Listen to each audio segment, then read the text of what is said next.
Hello, you bunch of beautiful baboons. This is Conk's Corner, the show where I treat myself to some treats and make myself merry. Ha ha ha! It's actually a show where I'm reading Harry Potter every single day. I've been doing so since March or April of this year, and I have not read the books yet. It's the first time, so please don't spoil anything in the chat or in the comments. Very important. I have a lovely Lois who's taking care of that as a moderator in the chat. And we took a little break because I was doing a play. We were supposed to be putting on a full play during this December season, the Christmas season. Of course, COVID happened. That didn't come around. Then we were going to do a one-night live script reading in front of people with a little bit of action and moving around. Also, new effects, new lockdown effects came into effect.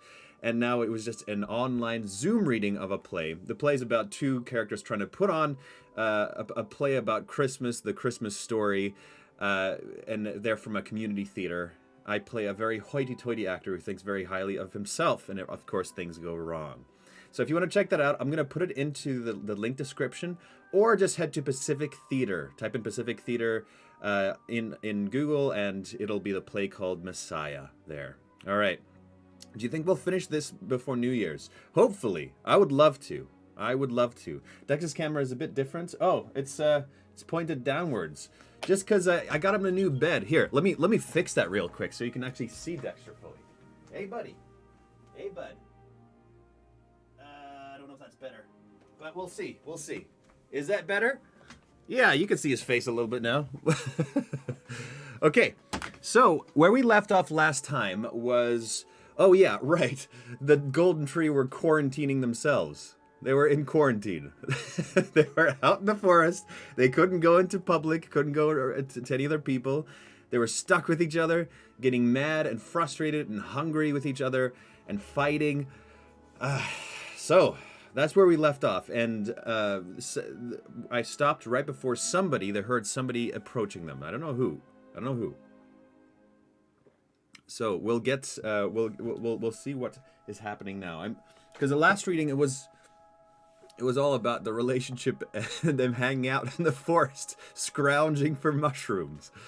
So now we'll go forward. Oh, what am I doing? I almost forgot my. Where are the glasses? My goodness, John, you Dumbo, John. You could just call me Dumbo Voth. Okay. Well, found him. Phew. Okay, here we go. Let's get started, shall we? I'm excited. Took a little break. That was what? Three days we didn't read, plus the weekend. I'm just excited to get back into it. Let's go. That sounds like a dad who's trying to do the let's go thing that teenagers say. Just let's go, teenagers. Let's do this. Shut up, said Harry, leaping to his feet and holding up both hands. Shut up now! Hermione looked outraged. How can you side with him? He hardly ever does the cook. Hermione, be quiet. I can hear someone. He was listening hard. His hands still raised, warning them not to talk. Oh, by the way, sorry, I forgot to mention. The play comes out on the 11th. It's not out yet. Then, over the rush and gush of the dark river beside them, he heard voices again. He looked round at the sneakoscope. It was not moving. You cast the Muffliato charm over us, right? He whispered to Hermione. I did everything, she whispered back. Muffliato, muggle-repelling, and disillusionment charms, all of it. They shouldn't be able to hear or see us, whoever they are. Heavy scuffing and scraping noises, plus the sound of dislodged stones and twigs, told them that several people were clambering down the steep wooden slope that descended to the narrow bank where they had pitched the tent. They drew their wands, waiting. The enchantments they had cast around themselves ought to be sufficient in the near total darkness to shield them from the notice of muggles and normal witches and wizards. If these were Death Eaters, then perhaps their defenses were about to be tested by dark magic for the first time. You have the same name as my dad. Your dad's name is called John Voth? I just forget to remember John about the scars and glass when he forgets about it too. Oh, and if you can like the video, please, both the live and the uploaded one, that's very helpful. Thank you very much. The voices became louder, but no more intelligible as the group of men reached the bank. Harry hesitated that their owners were less than 20 feet away. Estimated, not hesitated. That their owners were less than 20 feet away. But the cascading river made it impossible to tell for sure. Hermione snatched up the beaded bag and started to rummage. After a moment, she drew out 3 extendable ears and threw one each to Harry and Ron, who hastily inserted the ends of the flesh-colored strings, gross, flesh-colored, into their ears and fed the other ends out of the tent entrance. Within seconds, Harry heard a weary male voice. There ought to be a few salmon in here, or do you reckon it's too early in the season? Accio salmon. There were several distinct splashes, and then the slapping sounds of fish against flesh. Somebody grunted appreciatively.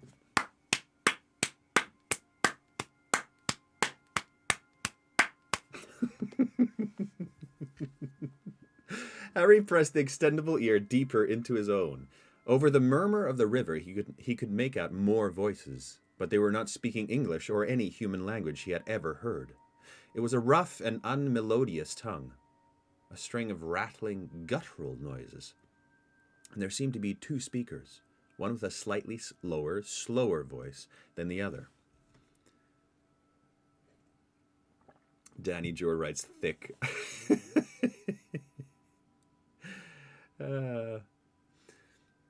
A fire danced into life on the other side of the canvas. Large shadows passed between tent and flames. The delicious smell of baking salmon wafted tantalizingly in their direction. Then came the clinking of cutlery on plates, and the first man spoke again. Okay, one with a slightly lower, slower voice than the other. Lower, slower. Grip, hook, Gornock. Gornock, it's so not nuts, not kind of like an RP, more lower. Okay. Yeah, grip, hook, Gornock. Here, grip, hook, Gornock. Goblins. Oh, goblins? Goblins. There's goblins? These are goblins? Awesome. Okay, goblins. Goblins. Sweet. Okay. Yeah, grip, hook, Gornock. Goblins, goblins. Something like that. Goblins, Hermione mouthed at Harry, who nodded. Oh, wait, so it's a normal dude with 2 goblins. Okay, got it. Thank you, said the goblins together in English. So, you 3 have been on the run. How long? Asked a new, mellow, and pleasant voice. It was vaguely familiar to Harry, who pictured a round-bellied, cheerful-faced man. 6 weeks, 7. I forget, said the tired man. Met up with Griphook in the first couple of days and joined forces with Gornock not long after. Nice to have a bit of company. There was a pause, while knives, scraped plates, and tin mugs were picked up and replaced on the ground. What made you leave, Ted? Continued the man. Mellow voiced, so like low and slow and mellow voice. Okay. Knew they were coming for me, replied mellow voiced Ted, and Harry suddenly knew who he was. Tonk's father. Oh, right. Okay, we know Tonk's father. He's a bit up here, yeah. Heard Death Eaters were in the area last week and decided I'd better run for it. Refused to register as a muggle born on principle, see? So I knew it was a matter of time. I knew I'd have to leave in the end. My wife should be okay. She's pure blood. And then I met Dean here. What? A few days ago, son. So wait, there's 3 humans and 2 goblins. That's what I'm guessing. There's Ted, dude that spoke first, and now Dean. Yeah, said another voice. And Harry, Ron, and Hermione stared at each other. Silent but beside themselves with excitement. Sure they recognized the voice of Dean Thomas. The indistinct Dean Thomas. Their fellow Gryffindor. Muggle-born, eh? Asked the first man. Dean, what was Dean again? What did we make him? Was he he was Australian. He was all over the place. Was he Australian? Keanu! It's Keanu, right. It's Keanu. Okay. Whoa. Yeah, not sure, said Dean. My dad left my mum when I was a kid. Got no proof he was a wizard, though. There was a silence for a while, except for the sounds of munching. Then Ted spoke again. I've got to say, Dirk, I'm surprised to run into you. Pleased, but surprised. Word it was you'd been caught. Oh, Dirk, he's an infiltrator. Dirk. That's my... I'm an idiot. It's time for John's revelation. Dirk he's an infiltrator. He is an infiltrator. You know what this reminds me of? Stories from my grandparents. Well, I already told you that, they lived in Russia and they weren't allowed to have any kind of any gatherings in relation to religion, and so they had secret church services, and they had people sneaking in and then reporting them to KGB. People were taken away, never to be seen again. My mom's dad, taken away from the front door, never saw him again since she was my grandma's dad, 10 years old. So at 10 years old, Grandpa got taken away. Anyway, sorry.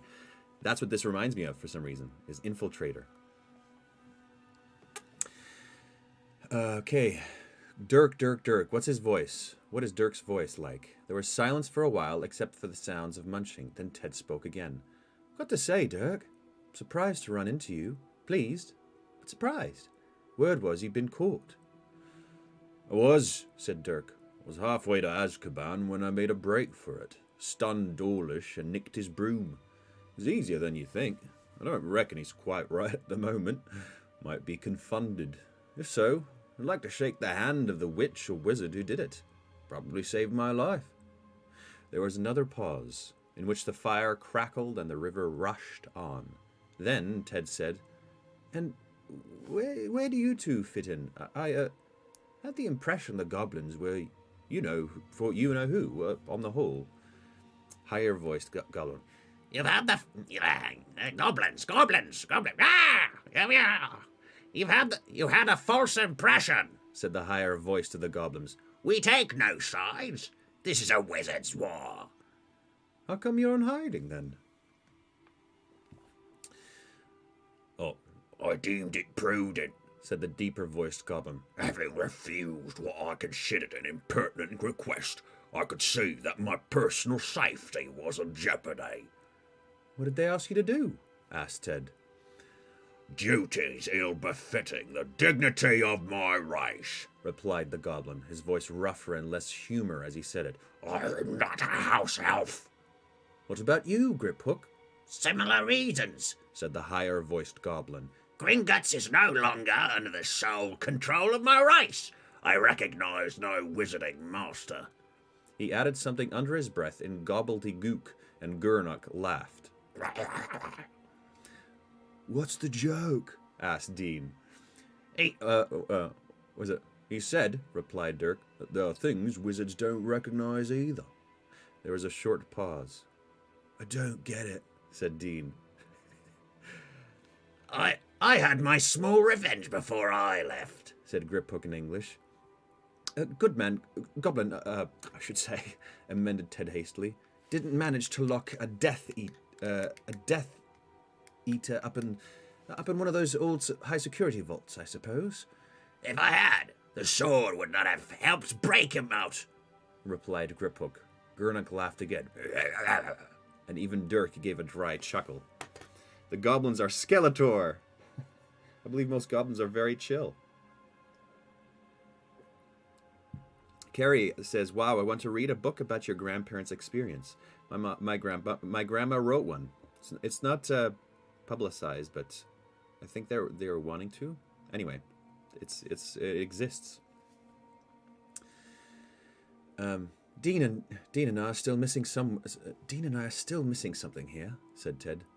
So is Severus Snape, though he does not know it, said Griphook, and the two goblins roared with malicious laughter. Inside the tent, Harry's breathing was shallow with excitement.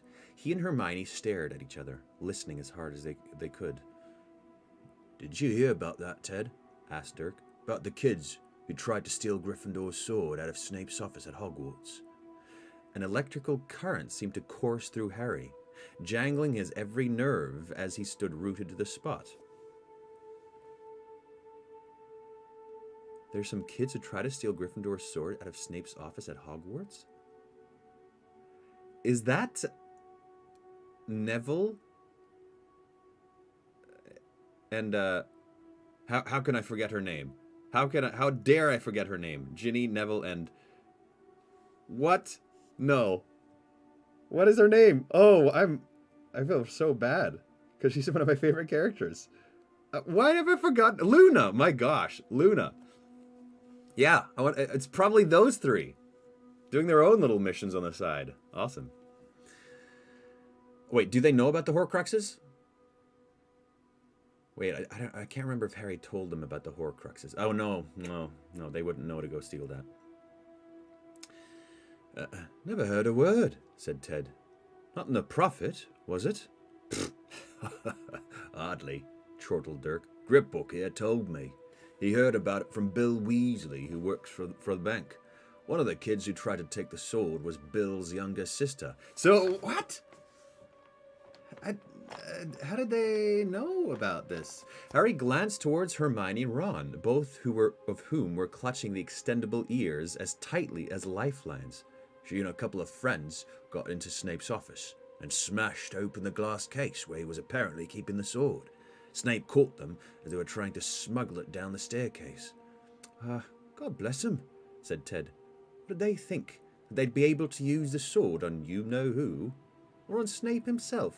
Well, whatever they thought they were going to do with it, Snape decided the sword wasn't safe where it was, said Dirk. A couple of days later, once he'd got the safe from you-know-who, I imagine, he sent it down to London to be kept in Gringotts instead. The goblin started to laugh again. I'm still not seeing the joke, said Ted. It's a fake, rasped Griphook. The sword of Gryffindor. Oh yes, it is a copy. An excellent copy. It is true, but it was wizard-made. The original was forged centuries ago by goblins and had certain properties only goblin-made armor possesses. Wherever the genuine sword of Gryffindor is, it is not in a vault at Gringotts Bank. I see, said Ted. I take it you didn't bother telling the Death Eaters this? I saw no reason to trouble them with the information, said Griphook smugly. And now Ted and Dean joined in Gornuk and Dirk's laughter. Wow. Inside the tent, Harry closed his eyes, willing someone to ask the question he needed answered. And after a minute that seemed 10, Dean obliged. He was, Harry remembered with a jolt, an ex-boyfriend of Ginny's too. What happened to Ginny and the others? The ones who tried to steal it? Oh, they were punished, and cruelly, said Griphook indifferently. They're okay, though? Asked Ted quickly. I mean, the Weasleys don't need any more of their kids injured, do they? They suffered no serious injury, as far as I'm aware, said Griphook.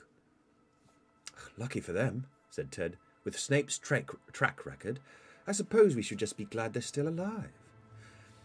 You believe that story, then, do you, Ted? Asked Dirk. You believe Snape killed Dumbledore? Of course I do, said Ted. You're not going to sit there and tell me you think Potter had anything to do with it. Hard to know what to believe these days, muttered Dirk. I know Harry Potter, said Dean, and I reckon he's the real thing. The chosen one, or whatever you want to call it. Yeah, there's a lot would like to believe he's that, son, said Dirk, me included. But where is he? Run for it, by the look of things. You'd think if he knew anything we don't, or had anything special going on for him, he'd be out there now fighting, rallying resistance instead of hiding. And you know, the Prophet made a pretty good case against him. The Prophet, scoffed Ted. You deserve to be lied to if you're still breeding that muck, Dirk. You want the facts? Try the Quibbler. There was a sudden explosion of choking and retching. plus a good deal of thumping. By the sound of it, Dirk had swallowed a fish bone. At last he spluttered. The quibbler? That lunatic rag of Zeno Lovegoods. It's not so lunatic these days, said Ted. You want to give it a look. Zeno is printing all the stuff the prophet's ignoring. Not a single mention of crumple-horned snorkax in the last issue. How long they'll let him get away with it, don't mind. I don't know. But Zeno says, front page of every issue, that any wizard who's against you-know-who ought to make helping Harry Potter their #1 priority. Hard to help the boy who's vanished off the face of the earth, said Dirk. Listen, the fact that they haven't caught him yet's one hell of an achievement, said Ted. I'd take tips from him gladly. It's what we're trying to do. Stay free, isn't it? Yeah, well, you've got a point there, said Dirk heavily. The whole of the ministry and all their informers looking for him, I'd have expected him to be caught by now. Mind, who's to say they haven't already caught and killed him without publicising it? Ugh, don't say that, Dirk, murmured Ted. Dirk Gently. Oh, I love Dirk Gently.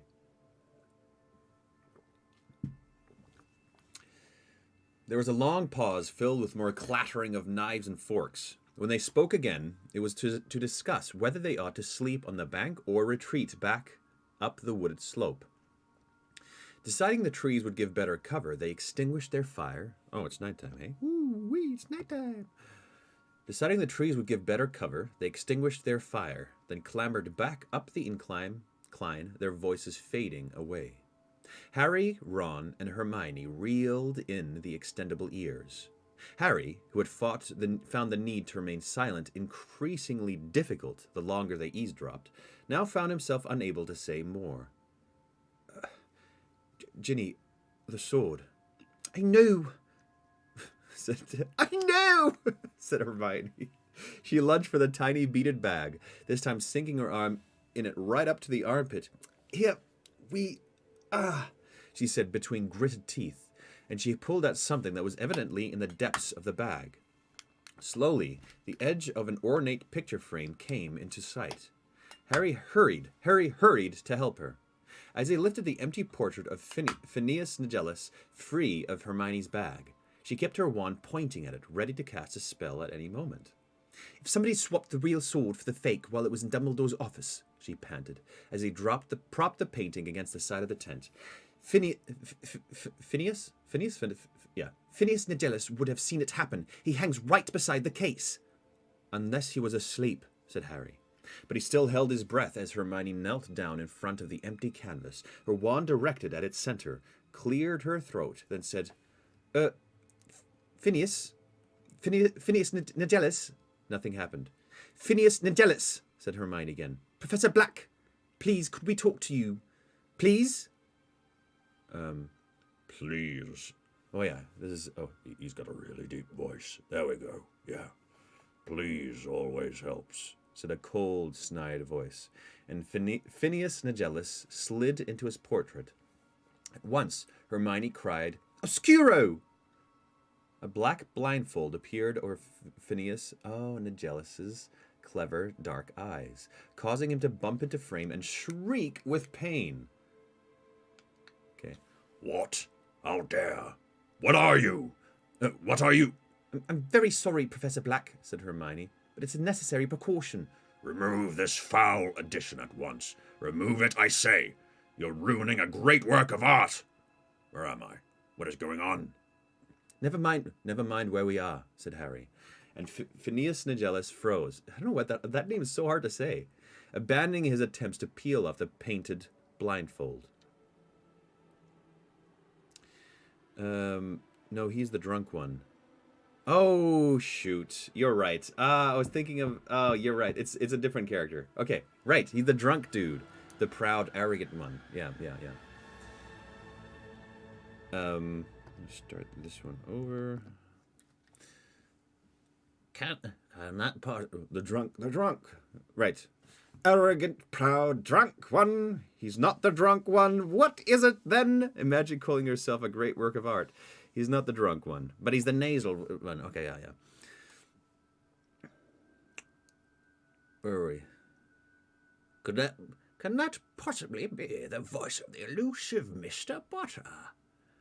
Maybe, said Harry, knowing that this would keep Phineas Nigellus's interest. I've got a couple of questions to ask you about the sword of Gryffindor. Ah, said Phineas Nigellus, now turning his head this way and that in an effort to catch sight of Harry.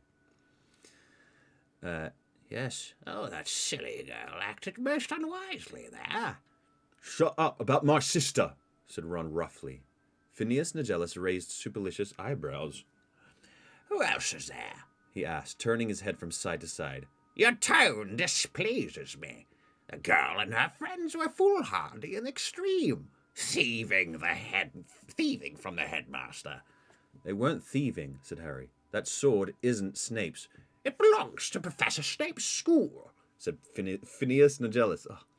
Exactly what claim did the Weasley girl have on it? She deserved her punishment, as did the idiot Longbottom and the Lovegood oddity.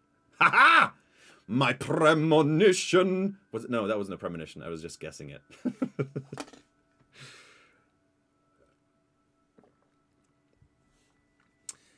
Neville is not an idiot, and Luna is not an oddity, said Hermione. Where am I? Repeated Phineas Nigellus, starting to wrestle with the blindfold again. Where have you brought me? Why have you removed me from the house of my forebears? Never mind that. How did Snape punish Ginny, Neville, and Luna? Asked Harry ungently. Professor Snape sent them into the Forbidden Forest to do some work for the oaf. Hagrid. Hagrid's not an oaf, said Hermione shrilly. And Snape might have thought that was a punishment, said Harry. But Ginny, Neville, and Luna probably had a good laugh with Hagrid. The Forbidden Forest. They've faced plenty worse than the Forbidden Forest. Big deal. He felt relieved. He had been imagining horrors, the Cruciatus Curse at the very least. What we really want to know, Professor Black, is whether anyone else has taken out the sword at all. Maybe it's been taken away for cleaning or something. Phineas Nigellus paused again in his struggles to free his eyes and sniggered. Muggle-borns, he said. Goblin-made armor does not require cleaning, simple girl. Oh, that was Hermione. Goblin silver repels mundane dirt, imbibing only that which strengthens it. Don't call Hermione simple, said Harry. I grow weary of contradiction, said Phineas Nigellus. Perhaps it is time for me to return to the headmaster's office? Still blindfolded, he began groping the side of his frame, trying to feel his way out of the picture and back into the one at Hogwarts. Harry had a sudden inspiration. Dumbledore! Can't you bring us Dumbledore? I beg your pardon? Asked Phineas Nigellus. Professor Dumbledore's portrait, couldn't you bring him along? Here, into yours.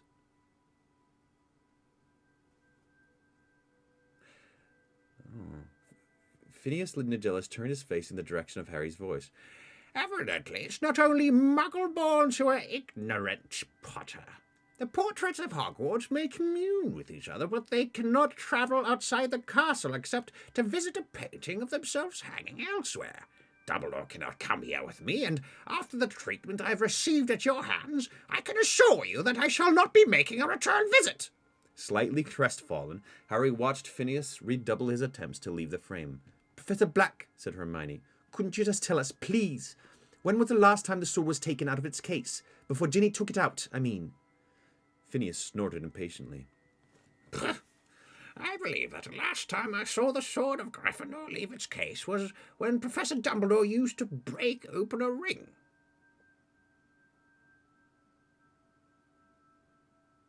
Hermione whipped round to look at Harry. Neither of them dared. That's how he broke the Horcrux? And it probably affected his arm, because the metal from the ring went up through his arm.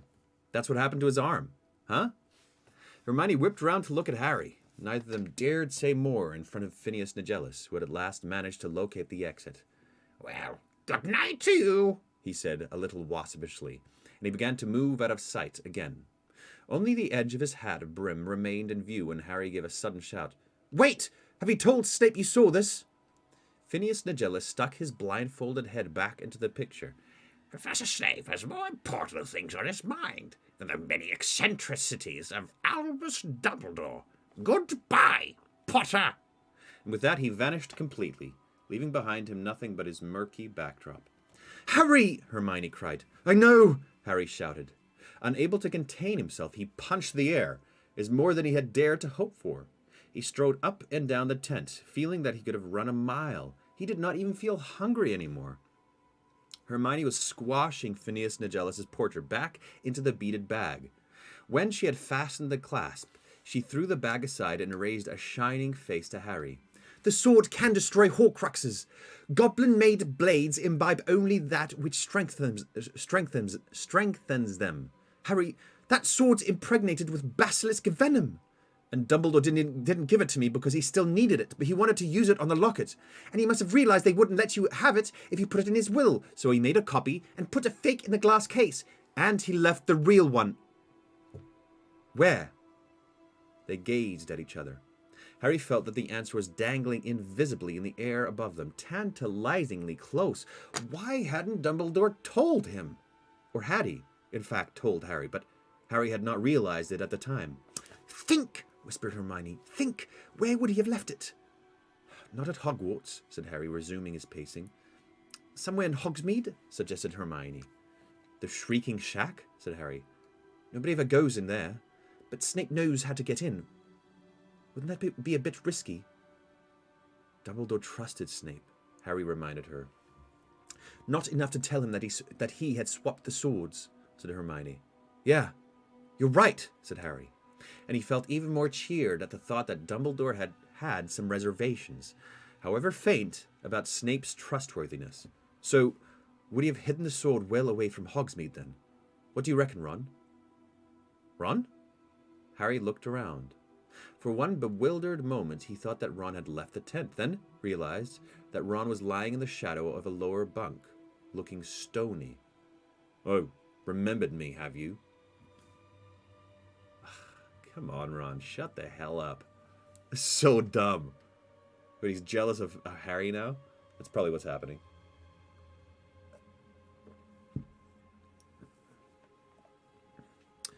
What? Ron snorted as he stared up at the underside of the upper bunk. "No, you two carry on. Don't let me spoil your fun." Perplexed, Harry looked to Hermione for help, but she shook her head, apparently as nonplussed as he was. "What's the problem?" asked Harry. "Problem? There's no problem," said Ron, still refusing to look at Harry. "Not according to you, anyway." There were several plunks on the canvas over their heads. It had started to rain. "Well, you obviously got a problem," said Harry. "Spit it out, will you?" Ron swung his long legs off the bed and sat up. He looked mean, unlike himself. "All right, I'll spit it out. Don't expect me to skip up and down the tent because there's some other damn thing we've got to find. Just add it to the list of stuff you don't know." I don't know," repeated Harry. "I don't know?" Plunk, plunk, plunk. The rain was falling harder and heavier. It pattered on the leaf-strewn bank all around them and into the river, chattering through the dark. Dread doused Harry's jubilation.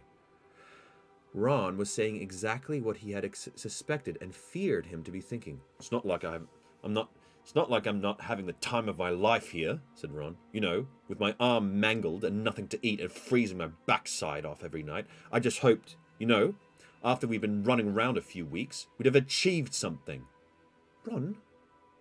Ron, Hermione said, but it's in such a quiet voice that Ron could pretend not to have heard it over the loud tattoo the rain was now beating on the tent. "I thought you knew what you'd signed up for," said Harry. "Yeah, I thought I did too." "So what part of it isn't living up to your expectations?" asked Harry. Anger was coming to his defense now. "Did you think we'd be staying in 5-star hotels? Finding a Horcrux every other day? Did you think you'd be back to Mummy by Christmas?" "Come on now."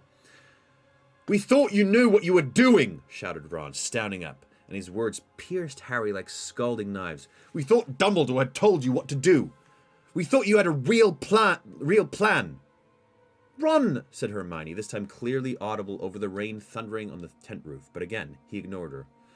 Well, sorry to let you down, said Harry, his voice quite calm, even though he felt hollow, inadequate. I've been straight with you from the start. I've told you everything Dumbledore told me, and in case you haven't noticed, we found one Horcrux. Yeah, and we're about as near getting rid of it as we are to finding the rest of them. Nowhere effing near, in other words. Take off the locket, Ron, Hermione said, her voice unusually high. Please, take it off. You wouldn't be talking like this if you hadn't been wearing it all day. Yeah, he would, said Harry. He did not want excuses made for Ron.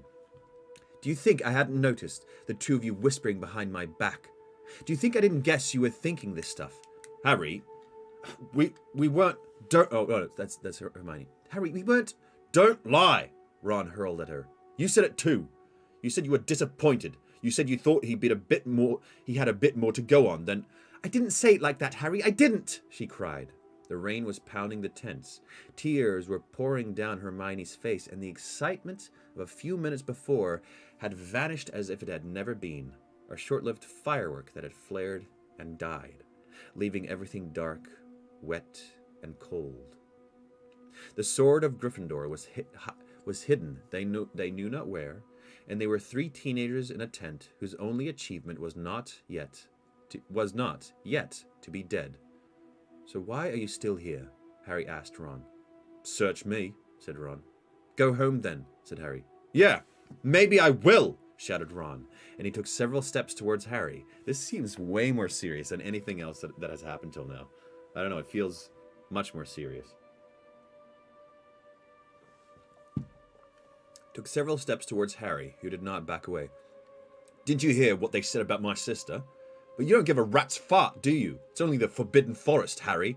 I've faced worse Potter. Doesn't care what happens to her in here.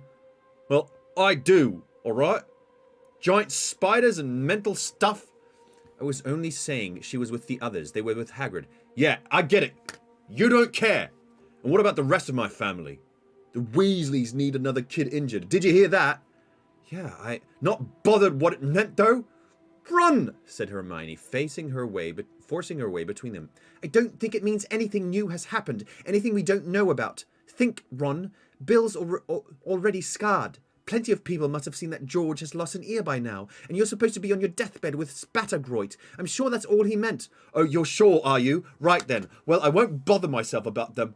It's all right for you two, isn't it, with your parents safely out of the way? My parents are dead, Harry bellowed. And mine could be going the same way, yelled Ron. Then go, roared Harry. Go back to them. Pretend you've got over your Spattergroit and Mummy will be able to feed you up and... Ron made a sudden movement. Harry reacted, but before either Ron was clear of its owner's pocket, Hermione had raised her own. Protego, she cried. Damn. And an invisible shield expanded between her and Harry on the one side and Ron on the other. All of them were forced backwards a few steps by the strength of the spell, and Harry and Ron glared from either side of the transparent barrier, as though they were seeing each other clearly for the first time. Harry felt a corrosive hatred towards Ron. Something had broken between them. Leave the Horcrux, Harry said. Ron wrenched the chain from over his head and cast the locket into the nearby chair. This is serious. He turned to Hermione. What are you doing? What do you mean? Are you staying or what? She looked anguished. Yes, I'm staying. Ron, we said we'd go with Harry. We said we'd help. I get it. You choose him. Ron, no. Please, come back. Come back. She was impeded by her own shield charm. By the time she had removed it, he had already stormed into the night. Harry stood quite still and silent, listening to her sobbing and calling Ron's name amongst the trees. After a few minutes, she returned, her sopping hair plastered to her face. He's gone. Disapparated. She threw herself into a chair, curled up, and started to cry. Harry felt dazed. She stooped, picked up the Horcrux, and placed it round his own neck. He dragged blankets off Ron's bunk and threw them over Hermione. Then he climbed onto his own bed and stared up at the dark canvas roof, listening to the pounding of the rain. Jeez. Wow. Biggest fight yet, huh? Between Ron and Harry. They've had their run-ins. In a way, I get Ron's side of things because the other people were talking about their family and then about Ginny and punishment and this and that, and he like obviously getting really worried. He also is really hungry. I mean, when he doesn't get food, he gets really grumpy. It's just like a physical response. So there's a certain aspect of what he says and does. I understand, but also, yeah, he didn't know what he was getting into, and so having kind of like the metal to work through some of that difficulty. Oh, Ron.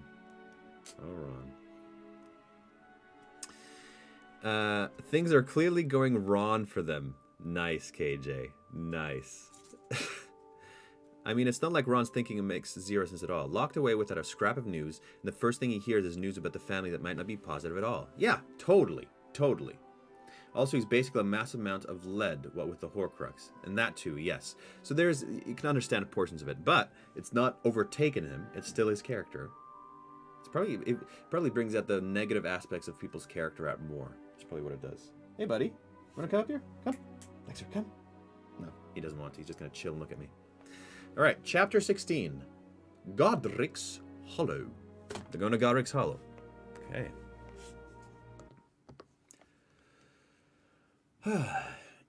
When Harry woke the following day, it was several seconds before he remembered what had happened. Then he hoped childishly that it had been a dream, that Ron was still there and had never left.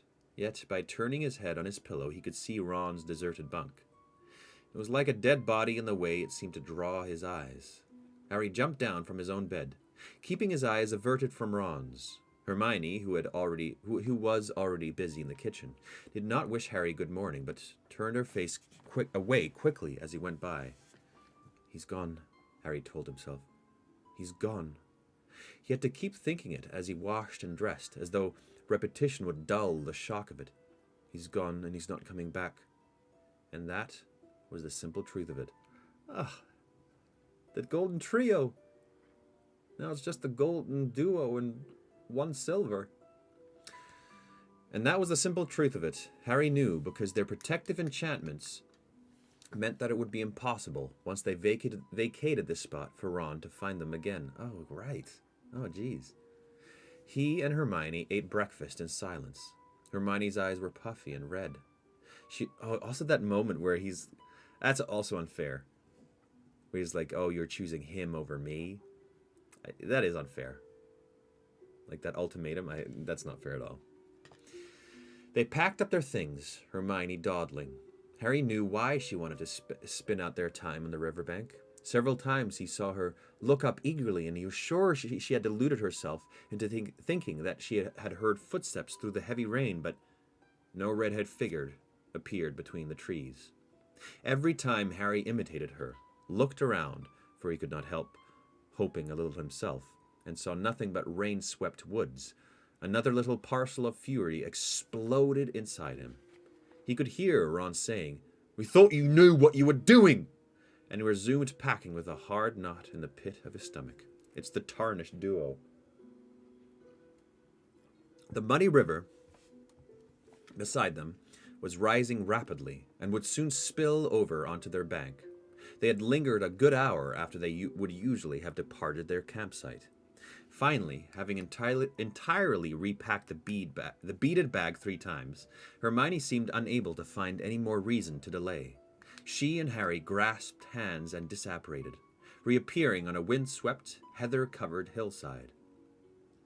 The instant they had arrived, Hermione dropped Harry's hand and walked away from him, finally sitting down on a large rock, her face on her knees, shaking with what he knew were sobs.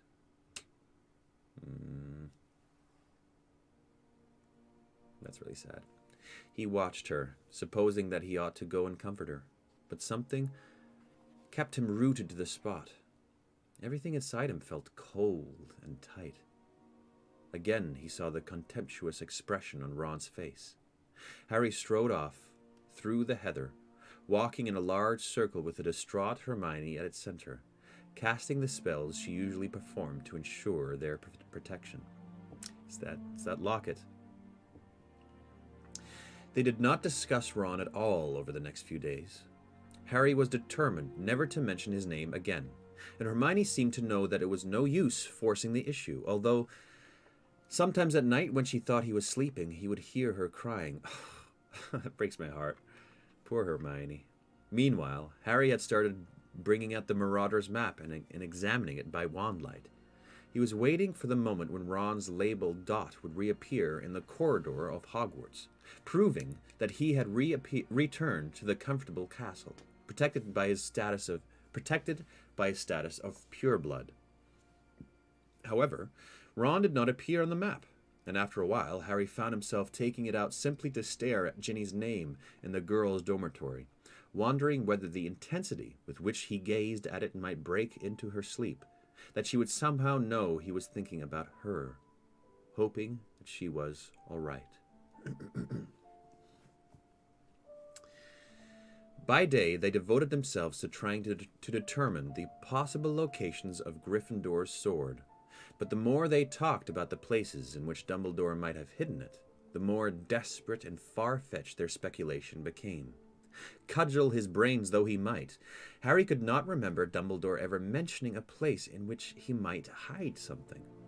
There were moments when he did not know whether he was angrier with Ron or with Dumbledore. "We thought you knew what you were doing. We thought Dumbledore had told you what to do. We thought you had a real plan." He could not hide it from himself. Ron had been right. Dumbledore had left him with virtually nothing. They had discovered one Horcrux, but they had no means of destroying it. The others were as unattainable as they had ever been. Hopelessness threatened to engulf him. He was staggered now to think of his own presumptions in accepting his friend's offers to accompany him on this meandering, pointless journey. He knew nothing. He had no ideas, and he was constantly, painfully on the alert for any indication that Hermione, too, was about to tell him that she had had enough, that she was leaving. Oh, what a difficult situation to be in. It was a rough time for Harry and the gang.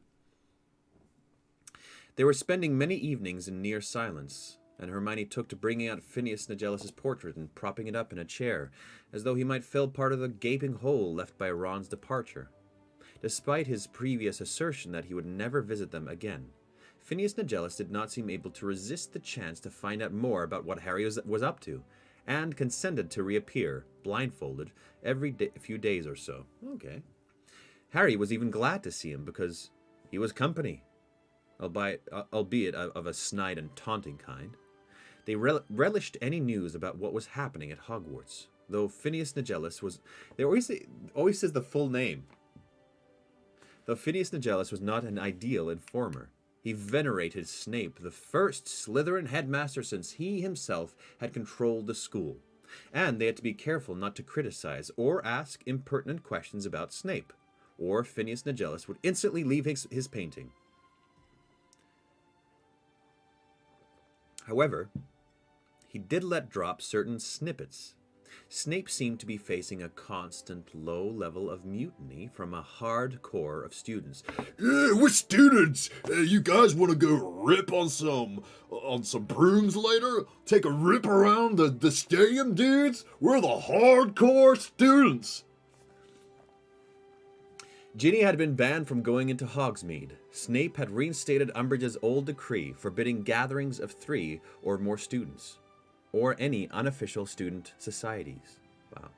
From all these things, Harry deduced that Ginny, and probably Neville and Luna along with her, had been doing their best to continue Dumbledore's army. This scant news made Harry want to see Ginny so badly it felt like stomach ache. But it also made him think of Ron again, and of Dumbledore, and of Hogwarts itself, which he missed nearly as much as his ex-girlfriend. Take a rip, such a Canadianism. Indeed, as Phineas Nigellus talked about Snape's crackdown, Harry experienced a split second of madness when he imagined simply going back to school to join the destabilization of Snape's regime. Being fed and having a soft bed and other people being in charge seemed the most wonderful prospect in the world at that moment. But then he remembered that it was undesirable number one, that there was a 10,000 galleon price on his head, and that to walk into Hogwarts these days was just as dangerous as walking into the Ministry of Magic. Indeed, Phineas Nigellus inadvertently emphasized this fact by slipping in leading questions about Harry and Hermione's whereabouts. Hermione shoved him back inside the beaded bag every time he did this, and Phineas Nigellus invariably refused to reappear for several days after these unceremonious goodbyes. The weather grew colder and colder. He did not dare remain in any one area too long, so rather than staying in the south of England, where a hard ground frost was the worst of their worries, they continued to meander up and down the country, braving a mountainside where sleet pounded the tent, a wide flat marsh where the tent was flooded with chill water, and a tiny island in the middle of a Scottish loch where snow had buried the tent in the night. Man, this is really depressing stuff. Their life is not great. Not great at all. This is endurance. Endurance of not knowing, not being able to do anything, just surviving, I guess. They really are in quarantine, but a quarantine where somebody's out to find your house and kill you. It's like the worst kind of quarantine. Look at Dexter's eyes just above the frame. I'm gonna fix that camera, but that is so funny. And can you imagine being 17 and dealing with this? Yeah. All right, we got some time left. They had already spotted Christmas trees twinkling from several sitting room windows before there came an evening when Harry resolved to suggest again what seemed to him the only unexplored avenue left to them. They had just eaten an unusually good meal. Hermione had been to a supermarket under the invisibility cloak, scrupulously dropping the money into an open till as she left, and Harry thought that she might be more persuadable than usual on a stomach full of spaghetti bolognese, and tinned pears. He had also had the foresight to suggest that they take a few hours' break from wearing the Horcrux, which was hanging over the end of the bunk beside him. Hermione? She was curled up in one of the sagging armchairs, with the tales of Beedle the Bard. He could not imagine how much more she could get out of the book, which was not, after all, very long. But evidently she was still deciphering something in it, because Spellman's syllabary lay open on the arm of the chair. Harry cleared his throat. He felt exactly as he had done on the occasion, several years previously, when he had asked Professor McGonagall whether he could go into Hogsmeade, despite the fact that he had not persuaded the Dursleys to sign his permission slip. Hermione, I've been thinking, and... Harry, could you help me with something? Apparently she had not been listening to him. She leaned forwards and held out the Tales of Beedle the Bard. Look at that symbol, she said, pointing to the top of a page. Above what Harry assumed was the title of the story, being unable to read runes he could not be sure, there was a picture of what looked like a triangular eye, its pupil crossed with a vertical line.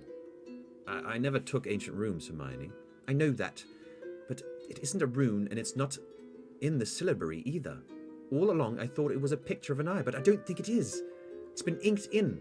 Look, somebody's drawn it there. It isn't really part of the book. Think, have you ever seen it before? No, wait a moment. Harry looked closer. Isn't it the same symbol Luna's dad was wearing around his neck? Well, that's what I thought too. Then it's Grindelwald's mark. She stared at him, open-mouthed. What? Crumb told me. Now what would that be doing there? He recounted the story that Victor Crumb had told him at the wedding. Hermione looked astonished. Grindelwald's mark? She looked from Harry to the weird symbol and back again. I've never heard that Grindelwald had a mark. There's no mention of it in anything I've ever read about him. Well, like I say, Crumb reckoned that symbol was carved on a wall at Durmstrang, and Grindelwald put it there. She fell back into the old armchair, frowning. It's very odd. If it's a symbol of dark magic, what's it doing in a book of children's stories? Oh, what did I do there? Yeah, it is weird, said Harry. And you'd think Scrimgeour would have recognized it. He was minister. He ought to have been expert on the dark stuff. I know. Perhaps he thought it was an eye, just like I did. All the other stories have little pictures over the titles. She did not speak, but continued to pore over the strange mark. Harry tried again. Hermione? I've been thinking. I want to go to Godric's Hollow. She looked up at him, but her eyes were unfocused, and he was sure she was still thinking about the mysterious mark on the book. Yes, she said. Yes, I've been wondering that too. I really think we'll have to. Did you hear me right? He asked. Of course I did. You want to go to Godric's Hollow. I agree. I think we should. I mean, I can't think of anywhere else it could be either. It'll be dangerous, but the more I think about it, the more likely it seems to be true. It's there. Okay, that was easy, Harry. What's there? Asked Harry. At that, she looked just as bewildered as he felt. Well, the sword, Harry. Dumbledore must have known you'd want to go back there, and I mean Godric's Hollow is Godric Gryffindor's birthplace. Really? Gryffindor came from Godric's Hollow? Harry, did you ever even open a history of magic? He said, smiling for what felt like the first time in months. The muscles in his face felt oddly stiff. I might have opened it, when I bought it. Just the once. Well, as the village is named after him, I'd have thought you might have made the connection, said Hermione. She sounded much more like her old self than she had done of late. Harry half expected her to announce that she was off to the library. There's a bit about the village in A History of Magic. Oh, wait. She opened the beaded bag and rummaged for a while, finally extracting her copy of the old school textbook, A History of Magic by Bathilda Bagshot.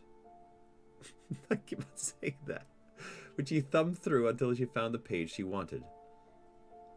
Upon the signature of the International Statute of Secrecy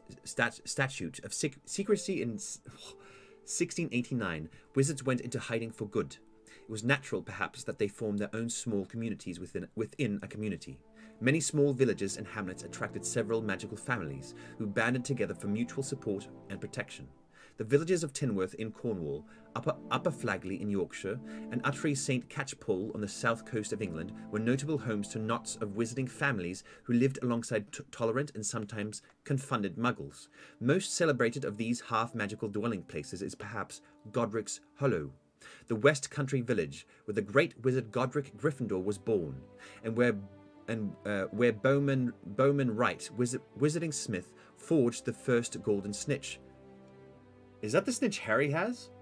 The graveyard is full of the names of ancient magical families, and this accounts, no doubt, for the stories of hauntings that have dogged the little church for many centuries. Okay, what if all the objects that they got, including the light thing that Ron got, all need to be used in Godric's Hollow?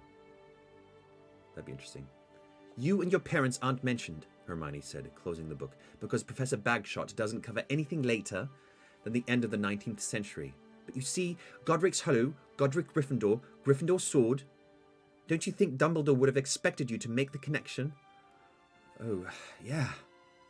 Harry did not want to admit that he had not been thinking about the sword at all when he suggested they go to Godric's Hollow. For him, the lure of the village lay in his parents' graves, the house where he had narrowly escaped death, and in the person of Bathilda Bagshot.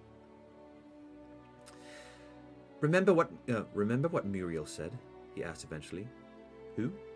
He hesitated. He did not want to say Ron's name. Ginny's great aunt. At the wedding, the one who said you had skinny ankles. Oh, said Hermione. It was a sticky moment. Harry knew that she had sensed Ron's name in the offing. He rushed on. She said Bathilda Bagshot still lives in Godric's Hollow. Bathilda Bagshot, murmured Hermione, running her index finger over Bathilda's embossed name on the front cover of A History of Magic. Well, suppose...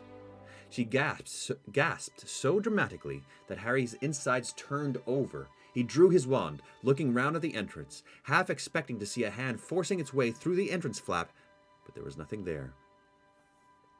What? He said, half angry, half relieved. What did you do that for? I thought you'd seen a Death Eater unzipping the tent. At least, Harry, what if Bathilda's got the sword? What if Dumbledore entrusted it to her? Harry considered the possibility.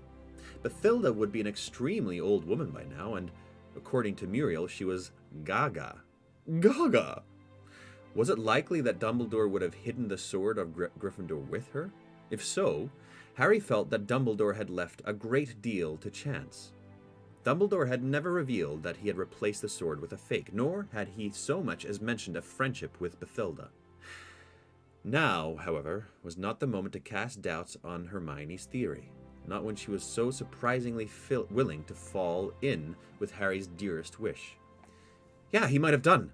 So are we going to Godric's Hollow?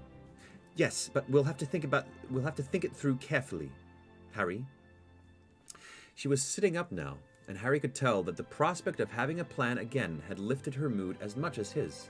We'll need to practice disapparating together under the invisibility cloak, for a start, and perhaps disillusionment charms would be sensible too. Unless you think we should go to the whole hog and use Polyjuice Potion? In that case, we'll need to collect hair from somebody. I actually think we'd better do that, Harry. The thicker our disguise is, the better. Harry let her talk, nodding and agreeing whenever there was a pause, but his mind had left the conversation. For the first time since he had discovered that the sword in Gringotts was a fake, he felt excited. He was about to go home, about to return to the place where he had a family. It was in Godric's Hollow that, but for Voldemort, he would have grown up and spent every school holiday. He could have invited friends to his house. He might even have had brothers and sisters. It would have been his mother who had made his 17th birthday cake. The life he had lost had hardly ever seemed so real to him at this moment, when he knew he was about to see the place where it had been taken from him. After Hermione had gone to bed that night, Harry quietly extracted his rucksack from his beaded bag, and from inside it, the photograph album Hagrid had given him so long ago. For the first time in months, he perused the old pictures of his parents, smiling and waving up at him from the images, which were all he had left of them now.